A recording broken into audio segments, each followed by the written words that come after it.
Recorded Books and RB Digital present The Orphan Collector by Ellen Marie Wiseman, narrated by Rachel Botchin.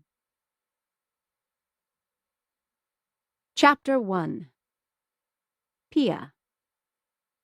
September 28th, 1918. The deadly virus stole unnoticed through the crowded cobblestone streets of Philadelphia on a sunny September day, unseen and unheard amidst the jubilant chaos of the Liberty Loan Parade and the patriotic marches of John Philip Sousa. More than 200,000 men, women, and children waved American flags and jostled one another for prime viewing space along the 2-mile route, while the people behind shouted encouragement over shoulders and past faces to the bands, Boy Scouts, women's auxiliaries, Marines, sailors, and soldiers in the street. Planes flew overhead. Draft horses pulled 8-inch howitzers. Military groups performed bayonet drills. Church bells clanged and police whistles blew. Old friends hugged and shook hands. Couples kissed, and children shared candy and soda.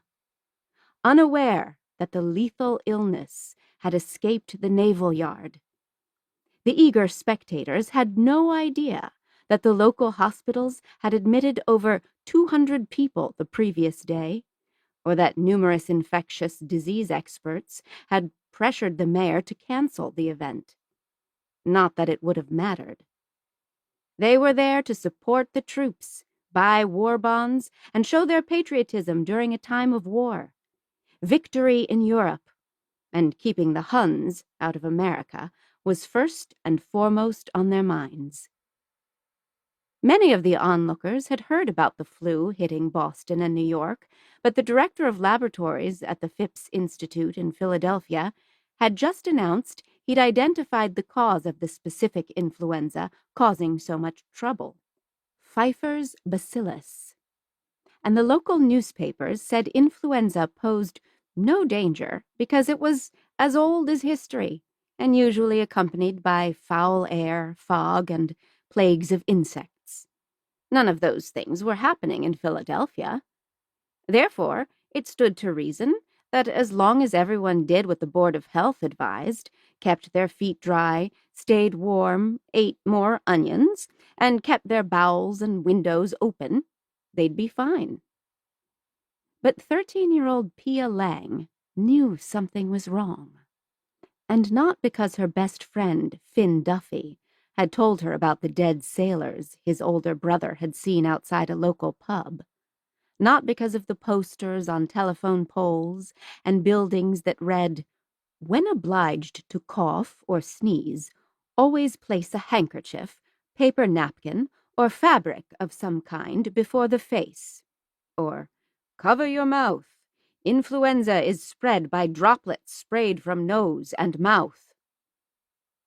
Pia knew something was wrong because the minute she had followed her mother, who was pushing Pia's twin brothers in a wicker baby pram, onto the packed parade route, a sense of unease had come over her, like the thick air before a summer thunderstorm, or the swirling discomfort in her belly right before she got sick.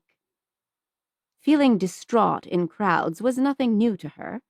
She would never forget the panic she'd felt the first time she walked the busy streets of Philadelphia, or when Finn had dragged her to the maiden launch of a warship from Hog Island, where President Wilson and 30,000 people were in attendance, and the water was filled with tugboats, steamboats, and barges decorated with American flags. But this was different. Something she couldn't name seemed to push against her from all sides, something heavy and invisible and threatening. At first, To keep listening to this audiobook, I've left you a link in the description so you can do it, at no cost thanks to Audible's 30-day free trial.